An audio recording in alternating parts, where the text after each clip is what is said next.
Climate change and growing pressure on agricultural and urban systems are reshaping how we manage one of our most critical resources.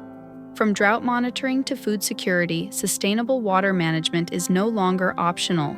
It is essential. In the Innovative Technologies for Sustainable Water Management course, you will explore advanced technologies, policies, and integrated approaches to build climate-resilient and efficient water systems.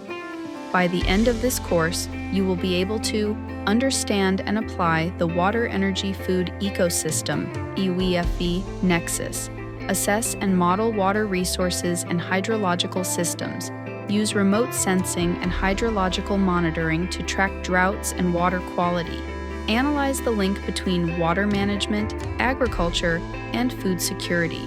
For students, researchers, and professionals in water resources, environmental engineering, agriculture, and sustainability who want to turn data and technology into real-world solutions.